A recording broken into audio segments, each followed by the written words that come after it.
Hi everyone, it's me, it's Craig. Pastor Dana asked me to do children's sermons this summer while she's gone, and even though I'm out of town, I was so excited to share with you, I decided to do a video. Kind of interesting that Pastor Dana's in Alaska right now, and I know that one of the things she's doing is she's going to go on a fishing trip while she's out there, and the reason why that's interesting, part of this gospel story this morning, is that we find the disciples fishing. And like a lot of their stories, they're not getting a whole lot of fish. And along comes this guy on the shore, and he yells out to them, "How's it going?" And then he tells them to put their nets over the side of the boat again. They're like, "Okay, we'll try one more time." And they pull in a bunch of fish. In fact, the Bible even says 153 fish.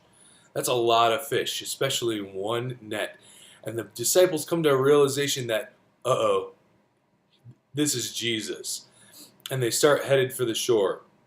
So a little bit of a backstory to this, though. We have to remember that the disciples just spent about 3 years with Jesus, learning everything from him about all the miracles he did, all the ways that he taught the scriptures, and just watched how he lived life.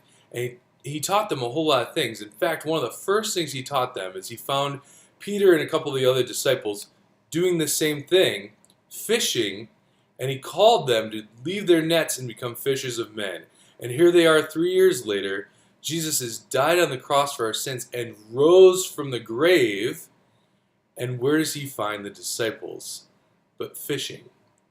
So the disciples come over to the shore and they meet with Jesus.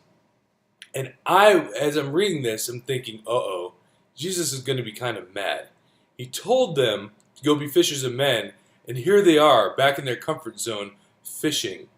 If that was me, I'd probably be pretty upset. But here's Jesus, and he's got a fire going, and he says, "Bring me some of the fish." And I'm like, okay, so he's going to say something really, really big and have some kind of big message for him. And he goes, "Let's eat fish together." Why is Jesus doing this? And as I was thinking about it, I said, doesn't Jesus want us to be uncomfortable with the fact that we're doing the same thing, or that the disciples are doing the same thing that they've always been doing? And what I thought about is, I think Jesus is okay with us being exactly where we are, and he just wants us to share ourselves with other people, and he wants us to share him with other people, just like he ends up sharing this fish over this little campfire with the disciples. So what I've done today is I've left you guys with some little bags of goldfish. And what I want you to do, go ahead and eat some of them, because goldfish are good, and they're fun to tote around and eat. But as you do that, take this little baggie of goldfish and go share it with somebody else. It could even be with some of the adults on the way back to the nursery or back to your seat if you want to. But go share a fish with somebody else.